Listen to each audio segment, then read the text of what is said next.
और भाई देखो, आपकी क्लास 11 हो चुकी है खत्म, राइट? तो अब क्लास 12 का श्री गणेश करने का भी समय आ गया। तो जो बच्चे अभी-अभी क्लास 11 से क्लास 12 में आए हैं, उनके लिए ये वीडियो बहुत ज़्यादा इम्पोर्टेंट होने वाली है, बिकॉज़ यहाँ से हम आपके क्लास 12 26-27 की शुरुआत कर रहे हैं। Today we are going to discuss the class 12 का English syllabus and paper pattern. Hi, my students. Welcome back to the channel. My name is Ocean. I am English educator on the platform of Unacademy. भाई देखो, किसी भी class में जब entry होती है तो सबसे पहली और जरूरी बात क्या है कि भाई आपको उस क्लास के सिलेबस पेपर पैटर्न के बारे में पता होना चाहिए, राइट? क्लास 11th में जिन बच्चों ने जो मौज मस्ती कर ली, अब क्लास 12th में इंग्लिश को लेकर भी उतना ही सीरियस होना पड़ेगा जितना सीरियस आप बाकी सब्जेक्ट्स को लेकर हो। Why am I saying that? ये धीरे धीरे आपको पता चलेगा। Plus as your academic session is going खुद ब खुद रियलाइजेशन। तो जल्दी से शुरुआत करते हैं वीडियो की, ज्यादा देर नहीं करेंगे। आपको बस इतना करना है, वीडियो को लाइक करना है, चैनल को सब्सक्राइब करना है, सो दैट ऐसी वीडियोस और भी आपके सामने आती रहे। And here when you are going to do, let's get started with today's class. भाई सबसे पहली एंड इम्पोर्टेंट बात कि अगर आप लोगों अभी भी ओशन नाम को अकेडमी में फॉलो करना शुरू नहीं करा है तो प्लीज फटाफट जाइए, फॉलो मेरा स्टार्ट करिए, सो that you can B follow all the amazing free of cost classes. तो हम एप्लीकेशन पर लेते हैं, हाँ जी, जैसे हम यहाँ पर यूट्यूब में फ्री क्लासेस लेते हैं, एप्लीकेशन पर भी लेते हैं, वहाँ तो आप नोट्स भी डाउनलोड कर सकते हो, और भी चीज़ होती है। So do make sure to follow me. उसके अलावा हमारे क्लास 12 के बैचेस लॉन्च हो चुके हैं। We are running batches for class 12 in English and English mode of communication. मैं दोनों में हूँ, आप जाके वापस चेकअप कर सकते हो। ठीक है, आपके बैचेस जो है थे यहाँ तो 20 मार्च को स्टार्ट हो गया था।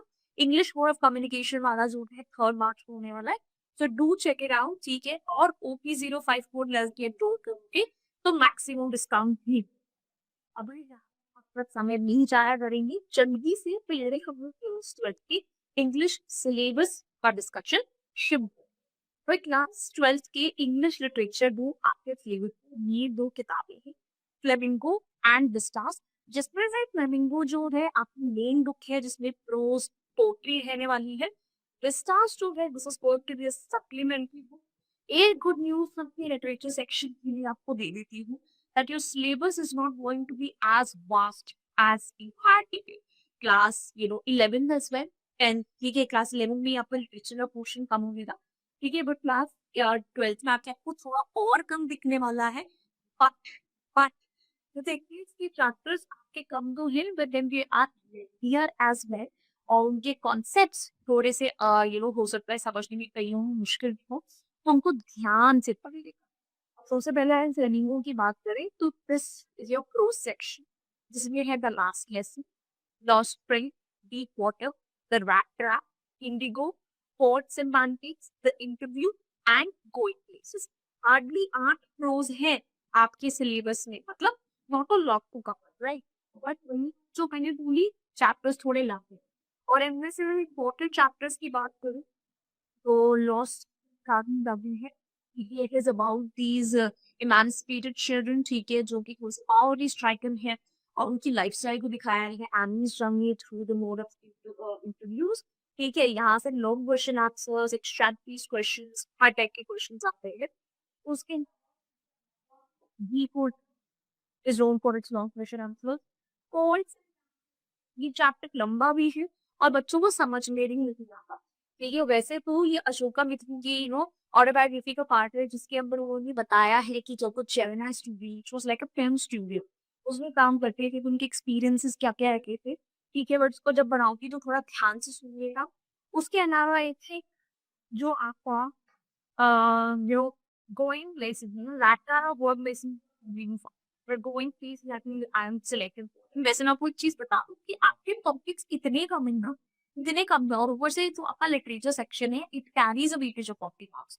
तो भाई को हर ऑलमोस्ट हर चैप्टर आपका सिलेबस में आ जाता है, एग्जाम में आता ही आता है। तो जैसे क्लास 10th में होता था ना कि आपको कुछ अगर किसी में लग रहा है बहुत ज्यादा, तो हम बोलते थे कि कोई नहीं, अगर एक आध चैप्टर स्किप भी कर दोगे तो चल जाए।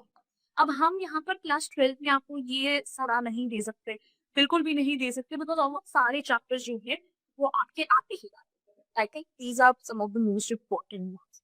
ठीक है ना, मूव इट ऑन। इसके बाद अगर हम पोम सेक्शन की बात करें तो पोम्स काफी कम है, क्लास 11 में भी कम। ये 5 पोम्स हैं आपके सिलेबस में। My mother at 66, keeping foreign, a king of beauty, a roadside stand and aunt Jennifer status. वैसे तो पांचों की पांचों पोम्स बहुत इंपॉर्टेंट है, ठीक है, बिकॉज यहाँ से आपके सेपरेटली एक्सट्रैक्ट दीज क्वेश्चंस भी आपके शॉर्ट और लॉन्ग क्वेश्चन आंसर्स तो आते हैं। पर अगर मैं एक्सट्रैक्ट दीज क्वेश्चंस के पॉइंट ऑफ व्यू से let me repeat myself, I'm solely speaking from the point of extract based questions। तो सबसे ज्यादा एक्सट्रैक्ट क्वेश्चन जो है किंग ऑफ ब्यूटी से रीजन आते हैं। और अरे these तो आर दोस पोम्स जहाँ से सबसे ज्यादा आते हैं extract based questions। और आप 500 पोम है यहाँ पर ऐसा है कि सबका मैसेज भी बड़ा सीधा जाता है, but roadside some poem थोड़ी सी लंबी है, अदरवाइज आप चीजें समझ जाओ। उसके अलावा अगर हम बात करें हमारे विस्टास की, कि these are the chapters in your syllabus, इसमें आ जाएगा आपका with third level the target की journey to the end of your, ये फिर उसके अलावा the enemy on the face of it and memories of childhood. Memories of childhood की 2 पार्ट्स है, the cutting of my long hair and the और histories, पर दोनों भी छोटे छोटे हैं। तो सबसे ज्यादा इम्पोर्टेंट अगर मैं किसी बोर्ड क्वेश्चन एग्जाम्स में आते हैं, दैट्स उनका फीस हार्ड फीस को गुम हो गए।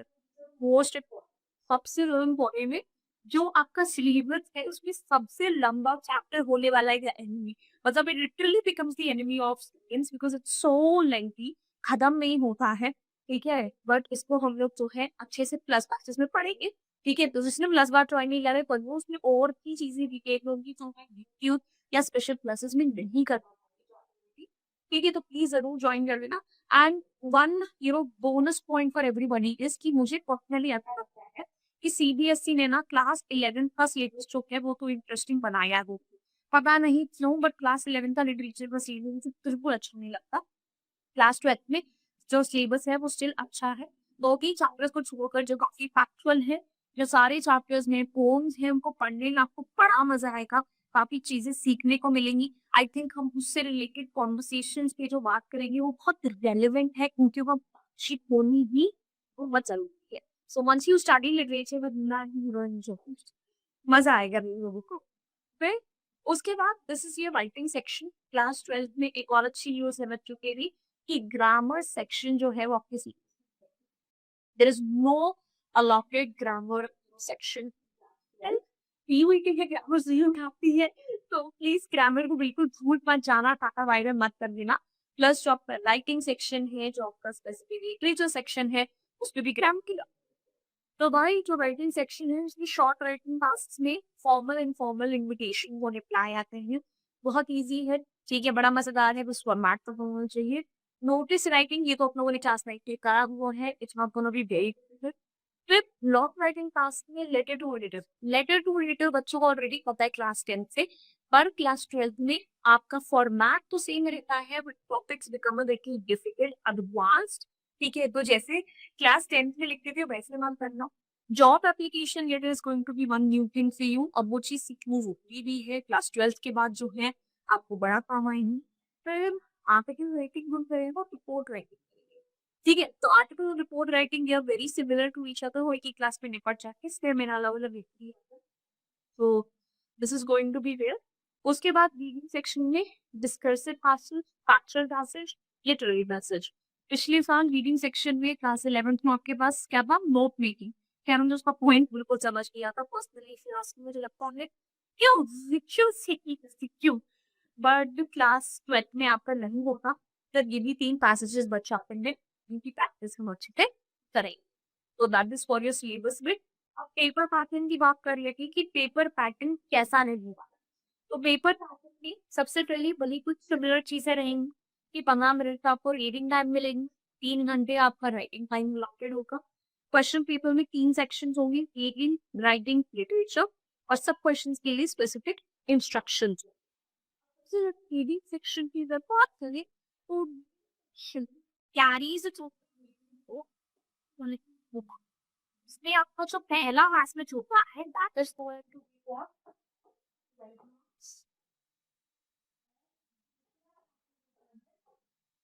ठीक है। हमें 12 से 10 मार्क्स के जो पैसेजेस हैं इसमें सब्जेक्टिव और ऑब्जेक्टिव दोनों क्वेश्चंस आते हैं। पहला पैसेज जो है दैट कैन बी और discursive, literary, factual, any, but mostly हमेशा आपका डिस्कर्सिव पैसेज ही होता है। इसमें 8 क्वेश्चंस 1 मार्क कैरी करते हैं, 2 क्वेश्चंस 2 मार्क कैरी करते हैं। This is not a fix number and make it clear to everybody. ऐसा नहीं है कि इतने ही नंबर में आते हैं, ऊपर नीचे हो सकती है चीजें। फिर जो दूसरा पैसेज आता है, ठीक है, वो आपकी 8 क्वेश्चंस का आता है।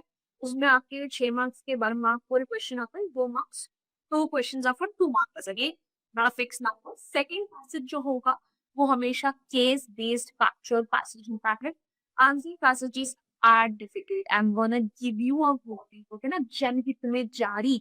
मैं आपको बता देती हूँ कि क्लास 12th में इंग्लिश पेपर में इस साल बच्चों की कोई कंप्लेन नहीं थी कि मैम इंग्लिश पेपर बड़ा डिफिकल्ट था, कुछ पता नहीं चला। बच्चों की बस एक ही कंप्लेन थी कि मैम पेपर बड़ा भी था और रीडिंग सेक्शन डिफिकल्ट था। Comparatively literature section was far easier, specially जो बच्चे मुझसे पढ़ कर रहे थे उनकी तो बल्ले कर रही थी। हम लोगों ने बहुत सारे क्वेश्चंस ऑलरेडी कर रखे थे, बट जो ओवरऑल पेपर था that in itself was very lengthy, specially the reading section was challenging. तो प्लीज बेटा, अगर आप ही रीडिंग सेक्शन को हल्के में लेते रहो, ये सोचते हो कि क्या हो गया, रीडिंग सेक्शन ही तो है, इसे तो हम बाद में कर लेंगे, ऐसा कुछ नहीं होने वाला है। Please be prepare for it. ठीक है, आपको अच्छे से रीडिंग सेक्शन की प्रैक्टिस होनी चाहिए। ठीक है, तो प्लीज जल्दी से इंग्लिश को ना हल्के में नहीं लेंगे। आप तुम्हारे लिए भी जरा से टिप्स निकालूंगी। ठीक है, give you some tips that how you have to prepare for your English paper and everything. ठीक है, ताकि तुम लोग जो है कुछ exam. Moving on, creative writing section की बात करें तो शॉर्ट राइटिंग टास्क में सबसे पहले नोटिस राइटिंग आता है। You'll be given 2 questions. You have to do one out of the 2. 4 marks का होगा। Invitation writing में भी you will have 2 questions in front of you. 2 में से एक करना है, 4 मार्क्स का होगा।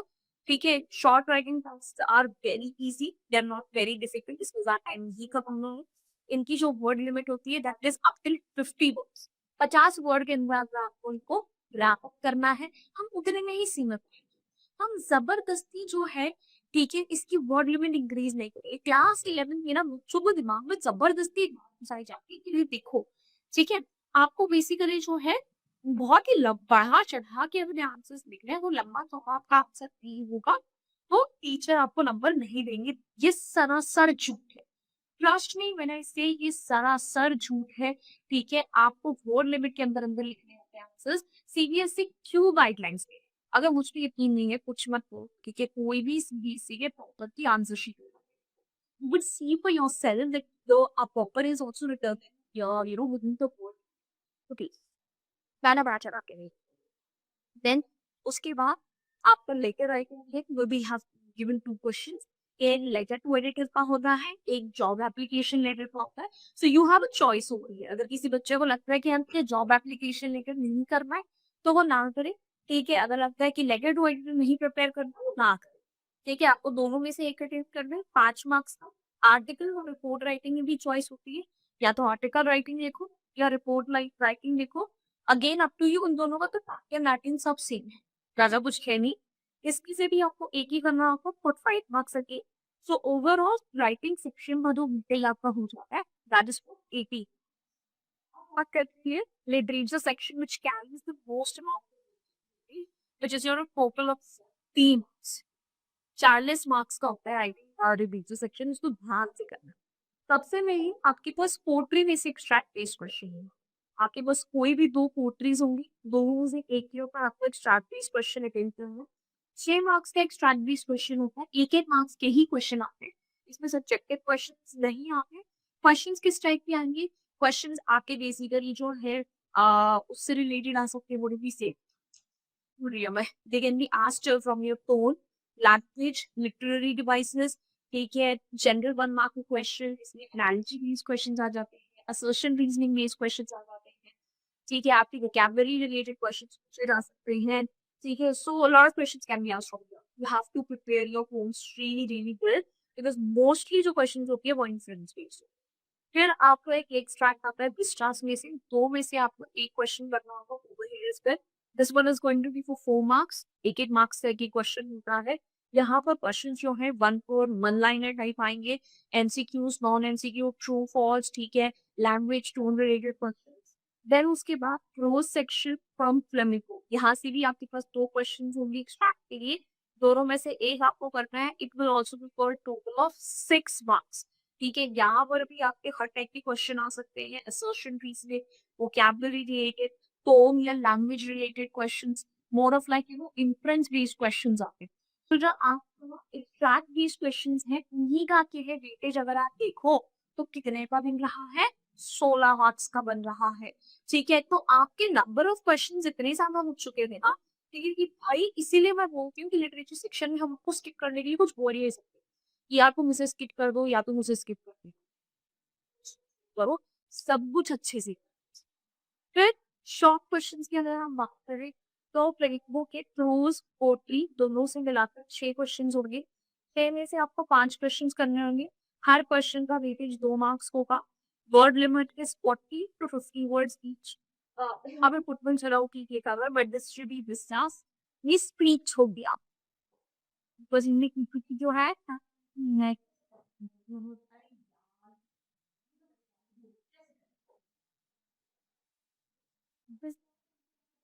बस ठीक है, आपके पास 2 क्वेश्चंस करने होते हैं, ठीक है, और 2 मार्क्स ईच। ठीक है, so this basically pickup your 40 to 50 words होते हैं। यहाँ पर 4 में से 3 क्वेश्चन होते हैं। ठीक है, एक सेकेंड, हाँ 14 का है ना, 2 हाँ सही है, मैं 2 क्वेश्चन करते 40, 2 मार्क्स ईच होते हैं। सो 10 + 4 कितना हो गया, 14। टोटल आपके शॉर्ट क्वेश्चन यहाँ पर आ गए। शॉर्ट क्वेश्चन जो आते हैं, ठीक है, they are very easy, very direct, किसी भी इंसिडेंट वगैरह से भी पूछे जा सकते हैं, दे आर नॉट वेरी। फिर उसके बाद आते हैं आपके लॉन्ग क्वेश्चन आंसर्स। ठीक है, फ्लेमिंग बुक की प्रोज पोट्रीज दोनों में से 2 क्वेश्चन होंगे। सिमिलरली विस्तास की भी आपके पास 2 क्वेश्चन होंगे। लॉन्ग क्वेश्चन आंसर्स का वेटेज 5 मार्क्स का होगा। वर्ड लिमिट इज 120 का 150 word. Theme related questions, character sketch related questions. ठीक है, उसके अलावा एक नई चीज जो आप लोग क्लास 12 में सीखोगे, अरे मीगर ना, ठीक है बंदी, किस टाइप की लैंग्वेज का इस्तेमाल करते हो? बट इन सबको बाय हम डिस्कस करेंगे, atmosphere, tone, all of these things are going to be included। and yes, class 11th में बहुत सारे बच्चे जो थे ना, उनको उनकी टीचर ने लिटरेचर सिलेबस जो है बहुत इजी बता दिया। ठीक है, मतलब इतना ज्यादा डिफिकल्ट आया ही नहीं था। बट क्लास 12 में अगेन आपके पास book of random based questions, who will be asked from random based questions, comparison on the basis of theme, comparison on the basis of character sketches। ठीक है, तो भाई आपकी बेसिकली जो है हर एक चैप्टर वो जब हम पढ़ेंगे तो एनालाइज करेंगे कि इसे किससे कंपेयर करा जा सकता है, इसे किससे कंपेयर करा जा सकता है। तो मतलब ओवरऑल कहने का ये है कि अगर आप ये सोच रहे हो कि अगर मैं सिर्फ चैप्टर पढ़ के चले जाऊंगा, अगर मुझे जो है पता है कि किस चैप्टर में क्या हुआ था, किस पोम में क्या हुआ था, I am sorted, no, you are, ठीक है। सीबीएसई का जो लेटेस्ट पैटर्न है वो आपके क्रिटिकल थिंकिंग, आपकी इन्फ्रेंस एनालिसिस, इन सब चीजों वाले एंगल को ज्यादा नोटिस करता है। वो questions are over asked in such manner that they are not very direct, जहां पे आपको सोचना पड़े। सो इन हम लोग जब भी चैप्टर्स उसमें ये ज्यादा स्टडी नहीं करेंगे, क्या होगा, हम इस पे ज्यादा फोकस करेंगे कि हुआ तो क्यों हुआ। तो प्लीज बेटा थोड़ा ध्यान से पढ़ना है। अब वो क्लास 12 की इंग्लिश को हल्के में नहीं लेना है। अगर आप मेरी क्लासेस रेगुलर करोगे तो कोई प्रॉब्लम नहीं आएगी, और बल्कि मैंने तो आपके लिए स्पेशल क्लासेस भी लेनी शुरुआत कर दी है एप्लीकेशन पे। तो जिस तरीके से यूट्यूब पर हम आपके लिए फ्री ऑफ कॉस्ट क्लासेस लेते हैं, एप्लीकेशन पर भी आपके लिए बहुत सारी क्लासेस फ्री ऑफ कॉस्ट होती है। वहां पर आपको नोट्स भी सारे के सारे मिल जाएंगे। वहां पर there are so many extra things that, so please अगर तुमने अभी तक क्वेश्चन मैप को फॉलो करना स्टार्ट नहीं करा है, फटाफट जाओ फॉलो करना स्टार्ट करो, so that you can be a part of those classes as well. और जो प्लस बैचेस हैं पूरे को लॉन्च हो चुके हैं, ओपी 054 लगाना ताकि मैक्सिमम डिस्काउंट के लिए। वीडियो अच्छी लगी है, हेल्पफुल लगी है, hit the like button, share it with your friends. Do not forget to subscribe to our channel. I'll see you all next time. Until then, bye-bye. Hasta la vista. फिर मिलेंगे. Bye guys. Unacademy. Let's crack it.